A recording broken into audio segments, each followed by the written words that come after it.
गृहस्थों के लिए शास्त्रों में दान और पूजा इन दो कर्तव्यों को सबसे प्रमुख कर्तव्य बताते हुए लिखा है।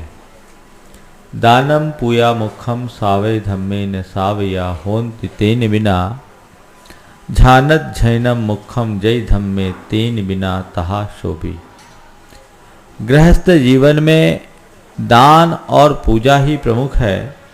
दान और पूजा के अभाव में श्रावक श्रावक नहीं कहलाता और साधु जीवन में ज्ञान और ध्यान प्रमुख है। ज्ञान और ध्यान के अभाव में साधु साधु नहीं कहलाता।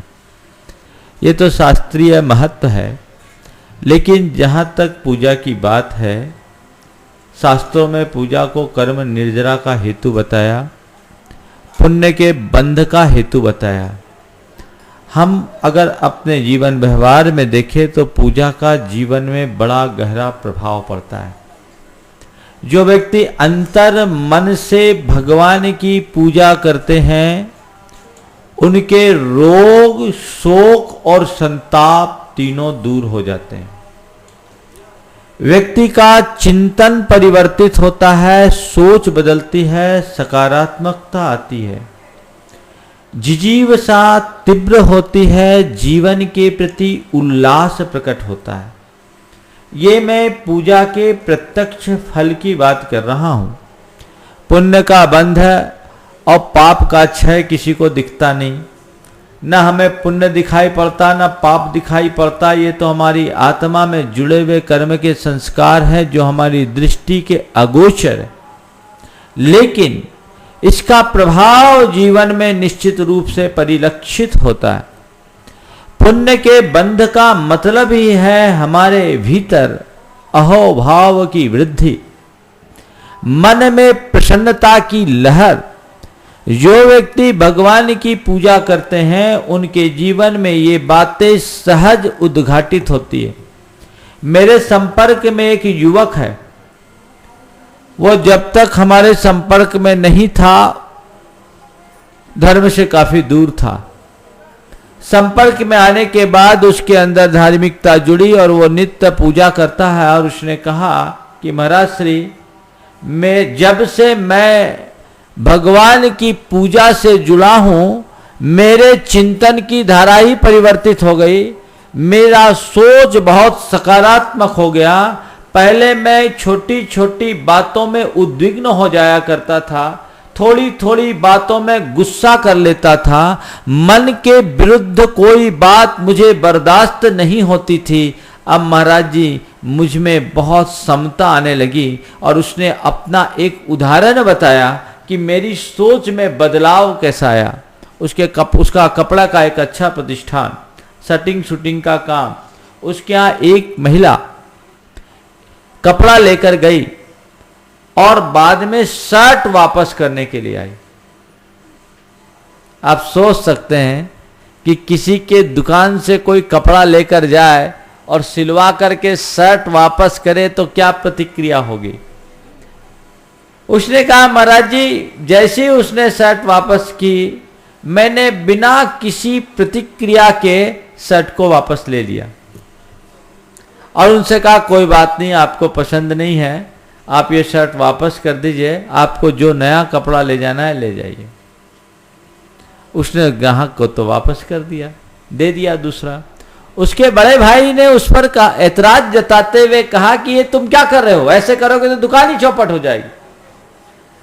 उसने कहा, भैया आप जानते हो ये अपना परमानेंट ग्राहक है और 250 रुपये के शर्ट के कपड़े के पीछे यदि हम इसको नाराज करते तो ये हमको कितना नुकसान करती। साल में ये कम से कम 1 लाख रुपया का कपड़ा इनके यहाँ जाता है। हमने सोचा जो साल में लाख रुपया का कपड़ा लेता है, अगर उसको हम 250 रुपये का कपड़ा ऐसे ही कर दे तो क्या फर्क पड़ता है। उसने शर्ट अपने स्टाफ को दे दिया, स्टाफ भी राजी, ग्राहक भी राजी। वो कहता है, महाराज वो महिला हमारी फैन हो गई, उसके बाद न जाने कितने ग्राहक ले आए।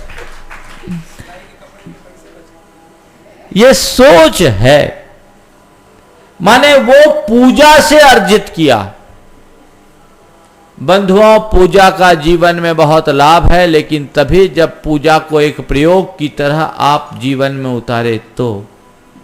अगर पूजा एक रूटीन की भांति करेंगे तो हो सकता है आपको वह सब कुछ देखने को नहीं मिले। कई लोग रोज पूजा करते हैं, पर पूजा शुरू करते हैं और अंत करते हैं, कहां से पूजा शुरू होती है कहां अंत हो जाता है कोई अतः ही पता नहीं लगता। पूजा के साथ तादात्म्य जुड़ना चाहिए, भाव जुड़ना चाहिए। कई बार लोगों की पूजा बड़ी विचित्र पूजा होती है। एक बार मंदिर में भगवान का निर्वाण लाडू चढ़ाया जा रहा था, मंदिर में ही चढ़ाया जा रहा था। किसी तीर्थंकर का निर्वाण कल्याणक था। सब लोग जोर जोर से निर्वाण कांड पढ़ रहे थे। उनमें एक बूढ़ी अम्मा जी थी, उनकी आवाज सबसे ऊंची थी। और जब निर्वाण कांड पढ़ते पढ़ते पढ़ते एक पद मेरे ध्यान में आया, वो बोलते बोलते बोल गई, 2 बलभद्र मुफ्त में गए। लाइन है मुकत्ती में गए, वो बोल रही है मुफ्त में गए। हमने सोचा इनकी पूजा भी मुफ्त में गई। तो कोई भी क्रिया करिए, उसके साथ अपने प्राणों को जोड़कर करिए। पूजा में यदि आपकी श्रद्धा हो और साथ में आपकी तन्मयता एकाग्रता जुड़े तो इसका जीवन में बहुत गहरा असर पड़ता है। चिंतन की धारा बदलेगी, सोच बदलेगी। और जैसा मैंने पहले दिन कहा था कि पूजा और प्रार्थना से व्यक्ति के रोगों को भी दूर किया जा सकता है। अमेरिका में तो इस पर काफ़ी शोध हुए और लोग कर रहे हैं। तो इसका प्रभाव, मैंने अपने जीवन में एक प्रभाव देखा, भगवान की पूजा का प्रत्यक्ष प्रभाव। सन 1996 में पिंडरई में एक पंचकल्याणक गजरत महोत्सव हुआ। पिंडरई मध्य प्रदेश में जबलपुर के पास एक छोटा सा गांव है, धर्म नगरी, व्रती नगरी कहलाती। वहां से बहुत सारे साधु साध्वियां निकले, संग में कई आरिकाएं हैं, मुनि ब्रह्मचारी। वहां पंचकल्याणक था, गजरत था, और गजरत का स्थान भी बहुत सुंदर, वैसा कहीं नहीं मिला। 40 एकड़ की समतल पहाड़ी गजरत हुआ। उस गजरत महोत्सव में 20-25 किलोमीटर की एरिया में रहने वाले हर घर में मेहमान थे। पूरा ट्राइबल एरिया, आदिवासियों का घर। स्थिति ये थी कि लोगों को कपड़ा प्रेस कराना हो तो कोई कपड़ा प्रेस करने वाला नहीं, हर घर में मेहमान। 20 से 25 किलोमीटर के एरिया में, अद्भुत। हजारों लोग उस कार्यक्रम में शामिल हुए। जितने जैनी थे उससे कई गुने वहां के लोकल आदिवासी और लोग। उस वर्ष, ये फरवरी महीने की बात है, उस वर्ष उस क्षेत्र की फसल में इल्ली का प्रकोप था और चना और मसूर की पूरी फसल चौपट हो गई, पूरे इलाके की। लेकिन आप सुनकर ताज्जुब करोगे, 1996 में उस इलाके के 20 किलोमीटर की रेडियस में दोबारा फूल उगाए और रिकॉर्ड फसल हुई। मैं समझता हूं ये इस धार्मिक महोत्सव का प्रताप था। तो ये क्रियाएं हैं, आपके अंदर विश्वास होना चाहिए, आपके अंदर श्रद्धा होनी चाहिए। जीवन में बदलाव निश्चित आता है और जीवन का यह बदलाव हमारे जीवन की एक बहुत बड़ी उपलब्धि होती है। इसलिए भाव सहित भगवान की पूजा करिए। अभिषेक भगवान के सामीप्य पाने का सबसे अच्छा अवसर है। भगवान के नजदीक आने के लिए इससे अच्छा अवसर और कोई दूसरा नहीं मिल सकता। इसलिए नित्य भगवान की पूजा करो, अभिषेक करो। शास्त्रों के अनुसार पूजा करने से निधत्ति और निकाचित कर्म का नाश होता है। मैं तो आपसे कहता हूं, यदि आपको कोई व्रत उपवास करने की क्षमता नहीं हो आपके पास तो कोई चिंता नहीं। त्याग तपस्या नहीं कर सकते हो तो कोई परवाह नहीं। दान देने की सामर्थ्य नहीं है तो कोई चिंता नहीं। भगवान का नाम भर ले लो, तुम्हारे कर्मों की निर्जरा हो जाएगी। पाप काटने का इससे अच्छा और कोई माध्यम नहीं है। इसलिए भगवान की पूजा नित्य प्रति करने की कोशिश करनी चाहिए। हाँ, वो मुनिराज, लेकिन पूजा की विधि क्रम से ऐसे क्यों बताई कि स्थापना करो, फर्स्ट द्रव्य से करो, फिर लास्ट में आसिका भी लो? तो स्थापना से लेके स्थापना का क्या विधान और आसिका का क्या विधान? देखिए ऐसा, इससे पहले इधर से पूछा गया कि शांति धारा का क्या महत्व है। शांति धारा अभिषेक से पूर्व की एक बहुत बड़ी क्रिया है। भगवान के चरणों में बैठकर मंगल की कामना करना, लोक मंगल की भावना भाना शांति धारा है, एक प्रकार का शांति पाठ है। और जब भगवान के अभिषेक पूर्वक इस तरह के मंत्रोच्चार से शांति धारा करते हैं तो उसका जीवन पर बड़ा गहरा असर पड़ता है। अभी आप लोगों के यहाँ जो शांति धारा होती है, हम लोग कराते हैं, मैं आपको शांति धारा का एक अनुभूत चमत्कार बताता हूँ। टीकमगढ़ में एक नूना जी हैं, अखिलेश सद भैया यहाँ बैठे हैं। सन 2000 में हमारा चातुर्मास वहाँ हुआ, ये भी टीकमगढ़ वाले हैं। सन 2000 में चातुर्मास हुआ। वहाँ नूना जी के परिवार में एक बहुत ही डॉक्टर एक्सीडेंट में दुर्घटनाग्रस्त हो गई, कोमा में चले गई। 32-33 वर्ष की उम्र में वह कोमा में चले गई, बड़े चिंता में पड़े। उनके रिलेटिव थे सागर के देवेंद्र बजाज, वो उन्हें भागोदय के ट्रस्टी हैं। वो उनको लेकर मेरे पास आए, बोले महाराज इनके ऊपर बहुत विपत्ति आ गई है, क्या किया जाए।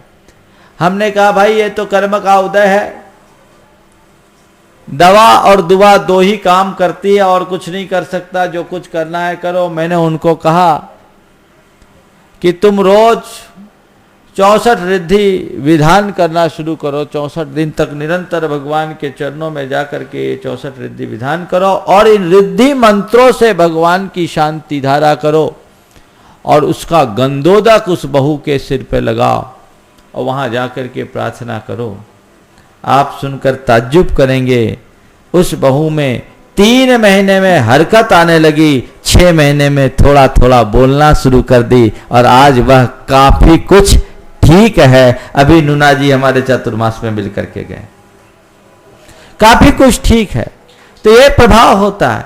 हालांकि ये व्यक्ति के अपने अपने कर्मों के अनुरूप होता है, लेकिन कर्मों को बदलने में भी पूजा आराधना मंत्रों का प्रभाव पड़ता है।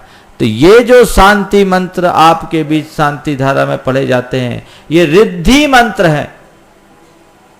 ये गणधर वलय के मंत्र है, जिसे गणधर स्वामी ने कहा सठखंडागम के मूल सूत्रों में ये है, नमो जिनानम, नमो वही जिनानम, नमो परमो ही जिनानम आदि। इन मंत्रों का पाठ मात्र करने से बहुत कुछ अशुभ अमंगल टल सकता है। इसलिए शांति धारा को कोई क्रिया मत समझो, उससे तन्मय होकर के करो और करते रहो। लेकिन ध्यान रखना, कभी भी मंदिर में आप शांति धारा करो, भगवान की पूजा करो, उसके साथ अपना द्रव्य दान जरूर करो शक्ति के अनुसार, उससे पुण्य दोहरा होता है। दान को प्राय लोग खर्चा मानते हैं, वो टैक्स नहीं है, ये तो मेरे औदारी की अभिव्यक्ति है। जो भगवान के चरणों में हम दान अर्पित करते हैं वो हमारे लिए विशेष कल्याण का कारण बनता है। तो ये शांति धारा की महिमा है। शांति धारा का सबसे प्राचीन रूप माघ नंदीकृत शांति अभिषेक पाठ में मिलता है और उससे प्राचीन कोई नहीं मिलता। बाद में अनेक प्रकार की शांति धाराएं रची गई। हम लोग जो अभी कराते हैं रिद्धि मंत्र का, मुझे वो सबसे ज़्यादा प्रिय लगती है। इधर पूजा की प्रक्रिया बताई गई कि पूजा की ये प्रक्रिया इस तरह से क्यों बनाई गई। ये बात सही है कि पूजा में मूल तो भावना का महत्व होता है। आपकी भावना हो, पूजा सब कुछ हो जाएंगे। बंधे बंधाई प्रक्रिया और रटे रटाए शब्दों के उच्चारण का नाम ही पूजा नहीं है। पूजा क्या है? अष्ट द्रव्यों के माध्यम से भगवान के प्रति अपनी भक्ति की अभिव्यक्ति का नाम पूजा है। आचार्य वीरसेन महाराज से किसी ने पूछा, का नाम अर्चना भगवान, पूजा क्या है, अर्चना किसे कहते हैं? उन्होंने जवाब दिया, जलगंध अक्षत पुष्प फला पुष्प फल फूप फूप फूल फला पुष्प फलादि ही सगभक्ति ना पगासो नाम अर्चना। कि जलगंध अक्षत आदि अष्टद्रव्यों के माध्यम से अपनी भक्ति की अभिव्यक्ति का नाम अर्चना है, पूजा है। तो हम अपने भक्ति को प्रकट करें। और भक्ति क्या है? भगवान के प्रति आंतरिक अनुराग, अपने आराध्य के प्रति श्रद्धा और समर्पण का उद्रेक, इसी का नाम भक्ति है। ये प्रकट हो अष्टद्रव्य उसमें आलंबन है। यदि यह आपके हृदय में है तो भले ही आप पूजा के कोई शब्द नहीं बोल सकते हो, आपके पास कोई बोल न हो, तो भी आपकी पूजा है। एक बच्चा भगवान के मंदिर में रोज जाता और कुछ कुछ बुदबुदाता रहता बहुत देर तक। 3 साल का बच्चा भगवान के सामने बुदबुदा रहा है। एक व्यक्ति को बड़ा आश्चर्य हुआ कि आखिर ये क्या प्रार्थना करता है, भगवान से ये अबोध बालक क्या बोलता है। पास जाके खड़ा हुआ तो सुनता है वो बोल रहा है ABCDEFGH, ABCD बोल रहा है। उसको बड़ा आश्चर्य हुआ। बोले ये क्या कर रहे हो? बोले प्रार्थना कर रहे हो। बोले प्रार्थना कर रहे हो, ABCD क्या भगवान भूल गए जो तुम भगवान को सुना रहे? बोले नहीं, मेरी यही प्रार्थना है। बोले क्या? बोले मैं रोज भगवान के पास आता हूं और A से Z तक सुनाता हूं। रोज भगवान के पास आता हूं, A से Z तक भगवान को सुनाता हूं और कहता हूं भगवान मेरे पास भाव है, शब्द नहीं। मेरे पास भाव है, शब्द नहीं। दुनिया की जितनी भी प्रार्थनाएं बनी हैं उसके सारे लेटर A से Z के बीच हैं। अब तुम्हें जो प्रार्थना पसंद हो बना करके स्वीकार कर लेना, मैं तो केवल शब्द प्रस्तुत कर रहा हूं। ये पूजा का भावात्मक पक्ष है। महाराज अच्छा बता दिए, कल से झमेले में कौन पड़े, हम भी यही कर देंगे। नकल करोगे तो कुछ नहीं कर पाओगे, नकल करने से कुछ नहीं होगा। चूंकि पूजा हमारी एक आराधना है और आराधना में हम अपने चित्त को केंद्रीकृत करते हैं। मन चंचल है, उसको कोई ना कोई आलम्बन चाहिए, नहीं तो वो इधर उधर भाग जाता है। तो अपने मन को भगवान से जोड़े रखने की खातिर ये पूजा की प्रक्रिया बनाई गई। पहले विनय अभिषेक करते हैं, फिर विनय पाठ और पूजा पीठिका करते हैं, यानी हम अपनी भाव दशा भगवान से जोड़े, हमारा भगवान से संपर्क बने, हमारा भगवान से लगाव जुड़े। ये भावधारा जब बनती है तो ये पूजा की पीठिका, पीठिका किसको बोलते हैं? भगवान को विराजमान करना है तो पहले वेदी बनानी पड़ती कि नहीं पड़ती, उसी को बोलते हैं पीठिका। तो मन में पूजा के लिए वेदी को तैयार करना है पीठिका, जो विनय पाठ से लेकर के आप पीठिका पढ़ते हैं। और फिर जब वेदी बनेगी तो भगवान की स्थापना। स्थापना कहां से करेंगे? पहले आह्वान करेंगे, तो आह्वान करना, फिर स्थापन करना, फिर सन्निधिकरण करना, फिर पूजा करना, लास्ट में विसर्जन करना। आप लोग रोज आह्वान करते हैं, स्थापन करते हैं, सन्निधिकरण करते हैं, पूजन विसर्जन करते हैं। ये क्या है पता है? पूजा में आह्वान किया जाता है, किसको बुलाते हैं? हाँ, किसको? देवों को नहीं बुलाते हैं, भगवान को अपने हृदय में बुलाते हैं। हे भगवान, मैं आपकी पूजा के लिए आया हूं, आप मेरे हृदय में विराजो। आइए, पधारिए पधारिए, आइए आइए। बुला तो लिया, अब बैठाइएगा नहीं। तिष्ठिए तिष्ठिए कम मम हृदय, आत्र आत्र तिष्ठ तिष्ठ ठठ स्थापना। आप ठोना में स्थापना करते, ठोना में स्थापना नहीं है। ठोने में तो केवल स्थापना के प्रतीक स्वरूप पुष्पों का अर्पण है, स्थापना तो हृदय में। फिर है सन्निधिकरणम। सन्निधिकरण का अर्थ क्या होता है पता है? ये साक्षात अरहंत है, समोसरण है। मैं साक्षात इंद्र हूं। इस प्रकार इंद्र और भगवान के बीच के सानिध्य की स्थिति का नाम सन्निधिकरण है। पूजा हमेशा देव बन करके किया जाता है, क्योंकि जो पूजा देव करते हो मनुष्य नहीं कर सकते। और इसमें ठठ वसट संवसट आदि बीजों का जो प्रयोग किया जाता है, बीज मंत्रों का, ये देवताओं के आह्वान में प्रयुक्त बीज होते हैं। तो हम देव बन करके भगवान की पूजा कर रहे तो अकेले थोड़ी करेंगे, सारी परिकर को बोलते चलो आओ हमारे साथ। तो वो साथ में आते। ठोने में प्रतीक स्वरूप पुष्प अर्पित किया जाता है। अब महाराज ठोने में क्या बनाए, कितने चावल चढ़ाए, शास्त्रों में इसका कहीं नहीं विधान है कि क्या चावल कितने चावल चढ़ाना। जैसेन प्रतिष्ठा पाठ में आता है कि उसके ऊपर स्वस्तिक बनाए। क्या बनाए? स्वस्तिको परि पुष्पांजलिम छिपेत, ये वर्ड आता है और कहीं कुछ नहीं मिलता। सारे प्रतिष्ठा पाठों में और श्रावकाचारों का विलोडन करने के बाद कहीं ये नहीं मिला। स्वस्तिक बनाइए ठोने में और उस पर पुष्पांजलि, 3, 9, 1 कोई विधान नहीं। पुष्पांजलि है, साबुत अखंड पुष्पों की अंजलि करिए। और पुष्पांजलि के लिए तो आता है कि कुंकुम चर्चित अक्षत, इसका आशाधर जी के प्रतिष्ठा पाठ में भी आता है, जैसेन प्रतिष्ठा पाठ में, माने केसर से रंगे हुए चावल को आप चढ़ा दीजिए। पुंज चढ़ाइए, पुष्पांजलि। अब 1 चुन रहे हैं, 3 चुन रहे हैं, चलता ही रहता है। अब लौंग चढ़ा ले, कुछ चढ़ा ले। अब इस विषय में जितने महाराज, जितने पंडित, जितने त्यागी, उतनी बातें। जो आए वो आपको उतनी नई बात बताएगा। अब श्रावक बड़ा कंफ्यूज होता था, हम क्या करें। मैं इस विषय में मैंने काफी गहराई से छानबीन की तो यही पाया। तो ये है आवाहन, स्थापन, सन्निधिकरण। ये पूजा के प्रारंभिक 3 अंग है। अरे क्रम से भी पूजन नहीं, ठोने पे ना ओम लिखिए, ना फूल बनाइए, केवल स्वस्तिक बनाइए, श्री भी मत लिखिए। कुछ क्यों बनाया जब स्वस्तिकों पर ही लिखा? क्यों अष्टदल बनाए? कहीं आगम प्रमाण नहीं है। जब स्वस्तिक का प्रमाण आगम में है तो आप तो यहां है, वहां क्यों बनाए? उसमें वेदी है क्या? वो तो प्रतीक है। नहीं, ठोना केवल प्रतीक है, उसका उतना ही औचित्य है। ठोने में कोई स्थापना नहीं, ये रूढ़ी है। वो पुष्पांजलि छिपने के लिए आपने ठोना दिया। स्वस्तिको परि पुष्पांजलिम छिपेत लिखा है, तो जो लिखा है वो करना है कि जो करते आ रहे वो करना है? हाँ, तो फिर आप देखो, कुछ नहीं। क्या बनाओगे आप?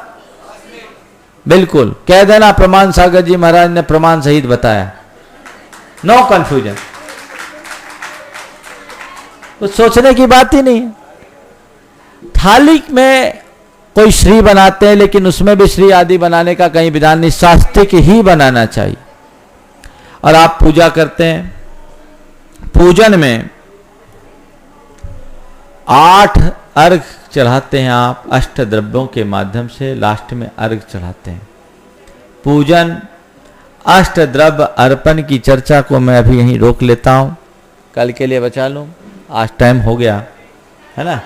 हाँ, 10 मिनट में बता दें। अष्ट द्रव्य चढ़ाते हैं, सबसे पहले जल चढ़ाते हैं, फिर आप चंदन चढ़ाते हैं, फिर अक्षत चढ़ाते हैं, फिर पुष्प चढ़ाते हैं, फिर नैवेद्य चढ़ाते हैं, फिर दीप धूप, फिर फल, लास्ट में अर्घ। ये क्यों चढ़ाते पता है? 8 द्रव्य, और 8 द्रव्य में इन्हीं 8 को क्यों अपनाया गया? ये बहुत गहरे प्रतीक हैं और उत्तरोत्तर भक्ति की तीव्रता की अभिव्यक्ति के प्रतीक हैं। हम जब भगवान के चरणों में पूजा करते हैं, पहले पूजा समझो, फिर उसके अष्ट द्रव्य समझना। ये लंबा विश्लेषण है, पूरा एक प्रवचन का विषय। पूजन, पूजा क्या है? पू शब्द से पूजा बना है। हालांकि पूज एक अलग धातु है, लेकिन पू धातु को हम लेकर के चले तो पू का अर्थ होता है पवित्र होना, पू का अर्थ होता है विवेक करना, पू का अर्थ होता है मांझना, पू का अर्थ होता है फटकना, पू का अर्थ होता है उपाय ढूंढना। ये पूजा में ये सारे कार्य किए जाते हैं। सबसे पहला पूजा में पवित्र होना। किसको? भगवान को। प्रभु पतित पावन, मैं अपावन। अपने अंतरंग को पवित्र करना पूजा। पूजा में विवेक करना, सार और असार का, कर्तव्य और अकर्तव्य का, हे और उपादेय का, ये विवेक करना, ये पूजा का उद्देश्य है। उपाय ढूंढना, वीतरागता का उपाय ढूंढना, मुक्ति के उपाय का अनुसंधान करना, कल्याण के मार्ग का शोध करना, यह पूजा का लक्ष्य है। पूजा मांझना, किसको किसको मांझना? मन को मांझना। अभी लोग तन को मांझते हैं। तन मांझा मन रहा अछूता। मन को मांझने की, मन मंजन की प्रक्रिया है। जितनी देर आप पूजा करते हैं उतनी देर में आपका मन परिमार्जित होता है। मन को मांझे, ये पूजा है। तो इस भाव से पूजा की जाती है जो निरंतर हमारी उत्तरोत्तर भगवान से निकटता को बढ़ाती है, आत्मा की विशुद्धि को बढ़ाती है, और उस विशुद्धि के बल पर ही कर्म की निर्जरा होती है। सबसे पहले आप लोग क्या चढ़ाते हैं? जल। जल किसका प्रतीक है? जल समर्पण का प्रतीक है। जल समर्पण का प्रतीक है। जल सदैव नीचे की ओर बहता है। कहीं भी बहाव जल को जिधर ढाल होगी उधर जाएगा, और जल जितना बहता उसका प्रवाह उतना चौड़ा होता है। मनुष्य के जीवन में भक्ति का जितना प्रवाह होता है उसकी चेतना में उतनी विराटता होते जाती है। प्रभु, ये जल समर्पण का प्रतीक है। मैं आपके चरणों में अपने भावों को समर्पित करने के लिए जल अर्पित कर रहा हूं। आपके संसर्ग से मेरी चेतना भी विशुद्ध होगी। तो समर्पण के अर्थ में जल है। जब तक समर्पण नहीं तब तक भक्ति नहीं। समझ गए? फिर है चंदन। चंदन किसके लिए चढ़ाया जाता है? चंदन श्रद्धा का प्रतीक है।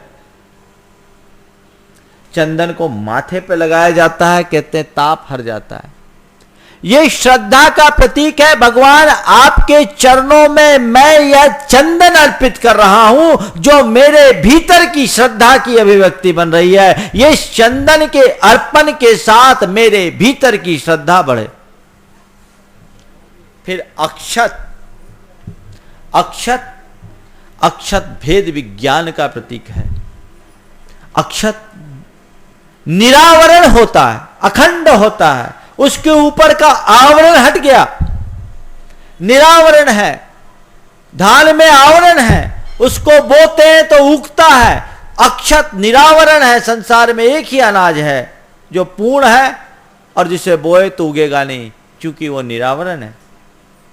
भगवान, श्रद्धा, समर्पण और श्रद्धा से मेरे भीतर निरावरणता का बोध हुआ, विवेक जागृत हुआ, भेद विज्ञान प्रकट हुआ।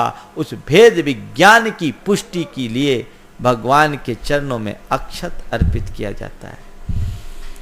इसके बाद है पुष्प। पुष्प अर्पण होता है।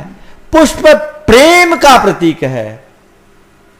वैलेंटाइन डे में खूब गुलाब की कलियां बिकती है। प्रेम का प्रतीक है। जब तक हृदय में प्रेम नहीं तो भक्ति नहीं आ सकती। इसलिए भगवान के चरणों में पुष्प अर्पण करने की प्रक्रिया है। पुष्प अर्पित करते हैं, पुष्प से अपनी प्रेम की अभिव्यक्ति करते हैं। फिर नैवेद्य है, आराध्य है। अगर हम किसी को अपने पास बुलाएं तो उसे कुछ भेंट ना करें तो क्या होगा? ये नैवेद्य एक प्रकार के निवेदन का प्रतीक है। निवेदन से नैवेद्य बना, जो विशेष निवेदन के साथ अब भगवान से नजदीकी हमारी हो गई। इसलिए भगवान के चरणों में नैवेद्य अर्पित किया जाता है। एक निवेदन का बहाना है। दीप प्रकाश का प्रतीक है, ज्ञान का प्रतीक है। अपने भीतर ज्ञान को उद्घाटित करने की भावना से दीप चढ़ाया जाता है। और धूप हमेशा सुवास को फैलाता है। जीवन के कल्याण के लिए प्रकाश और सुवास दोनों चाहिए। ज्ञान की का प्रकाश और चरित्र की सुवास जीवन में जुड़ती है तो जीवन की आभा अपने आप निखर उठती है। अपने चरित्र को निर्मल बनाने की भावना से धूप अर्पित किया जाता है। और लास्ट में है फल।